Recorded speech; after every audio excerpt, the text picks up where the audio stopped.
All right, y'all. Judge Joe is back under review, where I take a look at products in the health and wellness industry and give you a brief overview and then also a little bit of deep dive into what they're good for.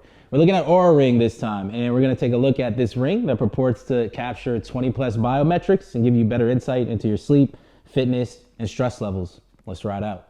All right, just to let you know how this is going to go, we're going to break this into two parts. Part one, which is going to be today, it's kind of going to be the shallow water. It's going to be the little light overview. Perhaps you've heard of Oura, but don't really understand, it can't cut through the noise, and you're not that obsessed with your health, but you probably just want to get a little bit more involved and figure out how to take care of yourself. So is this really worth it? Part two, kind of call it for the purist. As those people, individuals who are probably super invested in their health and wellness, want to know about the small, minute details, and I'll let you know about how it changed my behaviors, certain things that I wish it had that it didn't, and of course the other things that I liked. We're going to be honest here. But today is going to be with part one, so let's get into it. All right, section A, we're going to talk about aesthetics and the cost. Aesthetics-wise, the ring looks good. No complaints there. You can get a few different finishes, but really the thing is how easy is it to assimilate into the wardrobe.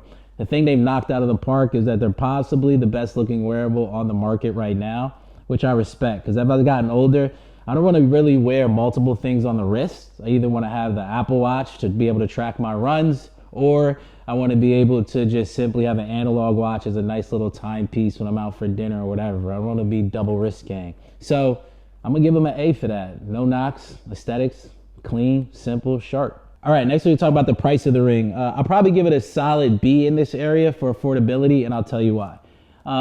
How much it costs really ranges between $300 and about $600, a little bit over $609, give or take, and it depends upon the finish. The technology in each of the rings is actually all the same, but if you want to get something that's a little bit more flashy, like the rose gold finish, it's going to be more expensive, but you could also just stick with something of a silver finish to get you about $300. Then depending upon the extended warranty, and then you have to buy the app. So the app really gives you the most out of this ring, and it costs about $6 a month. So I would say try it out for 6 months, and then you have $36 on top of that initial cost.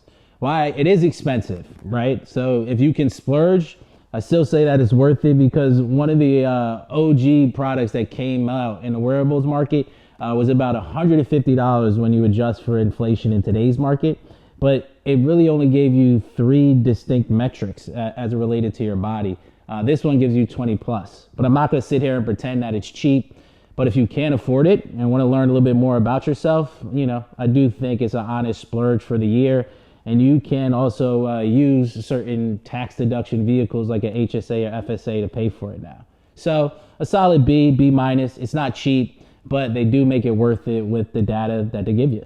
All right, next one up, we got battery life and fit. Bear with me here. We're going to get into the app ecosystem next. But with the battery, great. You have 4 to 6 days off of a single charge, and it charges quickly, usually between 30 to 90 minutes, depending upon how depleted the battery or the ring is. One of the things about the wearables, if the battery is low, it won't actually give you feedback for some of the more battery intensive features like sleep. Which is really the whole point of wearing this thing. So the less you could charge it, the better, and the quicker it charges, also the better. So you probably get charged up at 30 to 90 minutes, give or take, off of a single charge. Then from there, we go to the fit. It's actually super easy and clean to be able to get this fitted on. You just get a ring sizer, size your finger, and then voila, you get it shown up. For me, though, I will say I am in between sizes. So if you are, it might get a little bit annoying. But you kind of get used to it, and the 3 nubs on the inside that are those little notches that are in there that use spectrometry to actually have the technology to be able to track everything. You don't really feel it. So it's there constantly, but it's not kind of imprinting on in your skin in a way that's uncomfortable. So I got to give them a B plus, A minus for that. The in-between sizes is really just my fault because I like to wear it on my middle finger. But if you are in between sizes, do take that into account and have the ability to easily slide on and off. Now, let's take a deep dive into the app ecosystem a little bit, because that's where all the valuable data is, and this will really tell you if it's worth it. So, Joe Frizzle, style, Magic School Bus, green screen it, let's go. Okay, we're here. As you can see, Monday, Jan 8th, I guess, took me here. We were having a good day.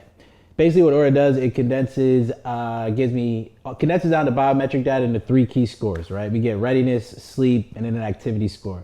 Let's get a few things out of the way first. One, is it helpful to get all the biometric data condensed down into a score? Yes. Can it be detrimental if I'm a little bit too neurotic and I might get caught up or overwhelmed by the score and say, if I don't get a good score, then I'm not doing what I should be doing, and it creates another issue? Also, yes. So the key here, which I will say that Oura does well, is helping you understand really the behaviors that will help improve your score or you should focus on outside of actually getting the score, just improving your intuition and how you're actually feeling.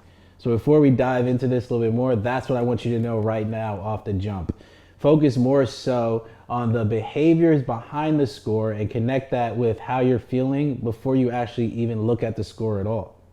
But first, let's just take a look at how Oura tracks these things and how this could be helpful for you if this is something that you're interested in using. So we'll go into sleep first.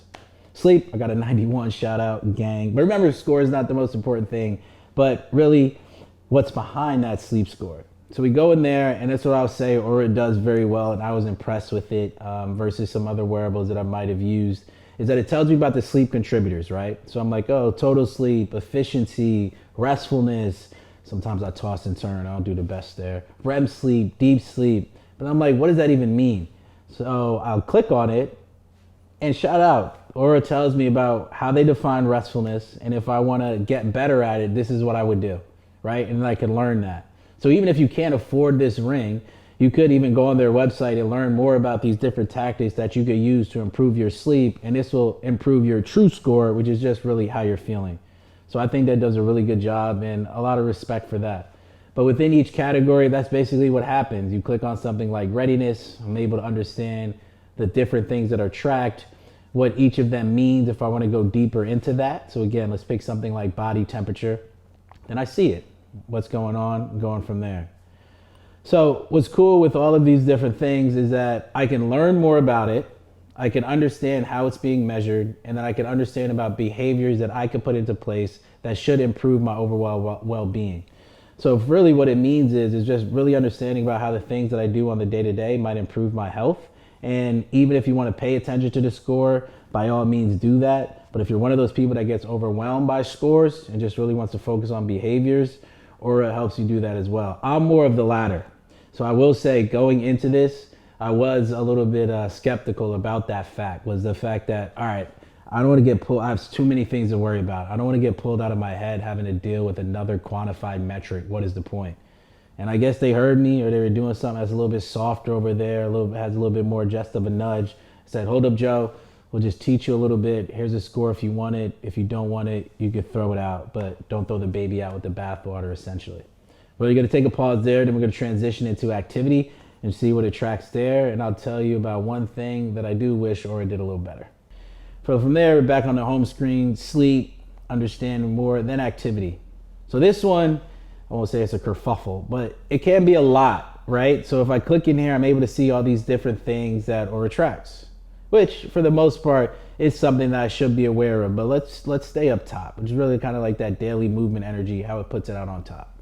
There is something here that I use a little bit more. We'll talk about this more in part 2, but I wish there was more of a focus on total burn rather than activity.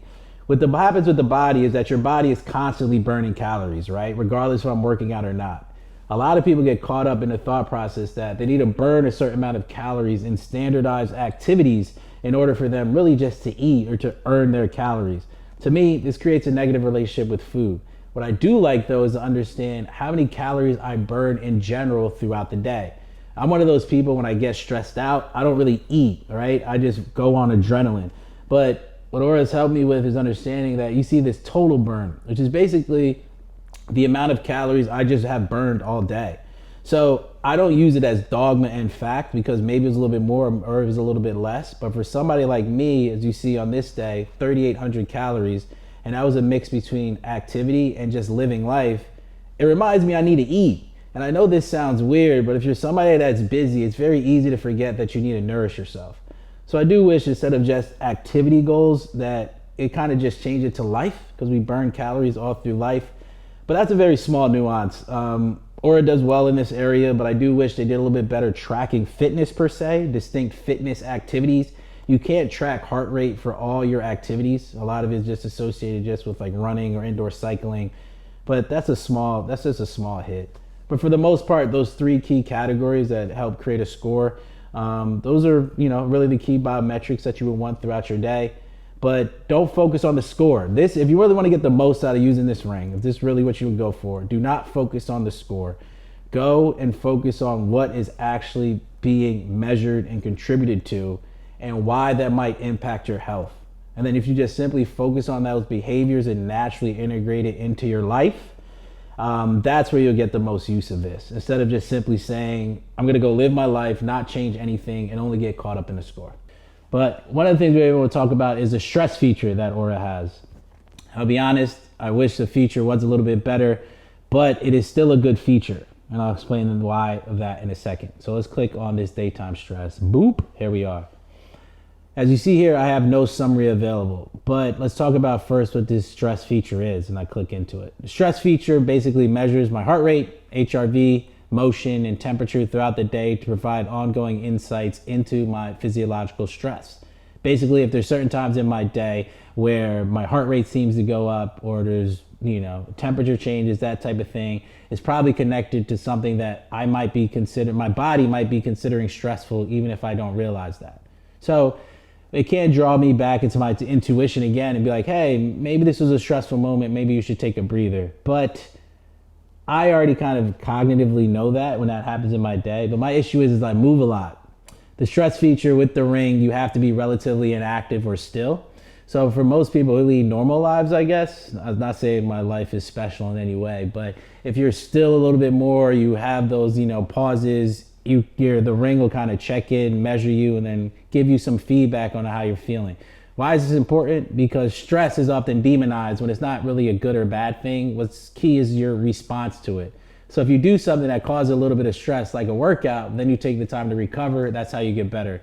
But if you're in stressful situations that are often during the day and you don't realize that, you might end up getting run down, tired, that type of thing. So in theory, the feedback the ring should give you is to check in with yourself at different times of day and perhaps breathe, take a step back, remember to eat, drink water, feel a little bit better.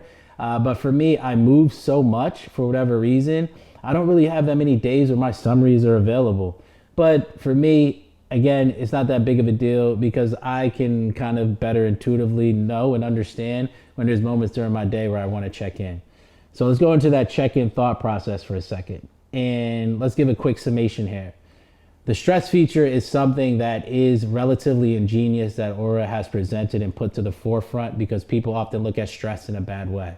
The stress feature, though, does not necessarily work for me because I'm constantly moving and the ring can't measure that in a way that will be both reliable and valid. All right, so there's a lot more that the app does have, and I kind of talk about that in my write-up. But again, to save time, if you want to know more, go look at that write-up. But for now, I'm going to talk about one more feature that the app does have that I do like. One, if you go into Explore, you're able to definitely see different aspects outside of the data that the ring is giving you, but more so different things that you could do and learn about that will improve your health. So you see things like meditate, see things like breathe, see things like sleep, and then also learn. I ain't gonna lie, I think this is cool. I think this is really cool. I'm not gonna curse. I think this is really cool because this is essentially a coherent ecosystem that I could stay inside, learn a little bit more, and then see if that actually works because the ring measures it itself.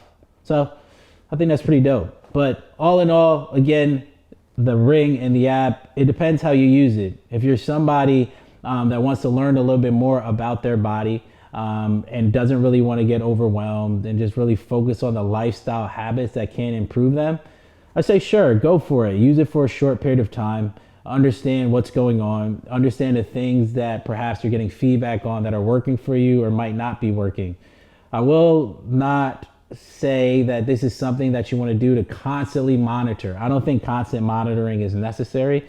I just think understanding the base things that do and don't work for you and becoming more aware. So that's really how it goes. But this is part one. I'm going to stop here. We're going to get out of this magic school bus style for a second and really just then focus on what's next. Part two, what I'm going to go into is now exploring how I specifically used it for best results. So what are the things in my behavior that I changed that I saw did help, perhaps didn't help, and what the ring helped with, and maybe some things that I kind of threw to the wayside. So part one. I hope this helped. I hope you're able to understand a little bit more top line overview about what the ring actually does and kind of the key basics that are present, both, to the ring itself and then the app.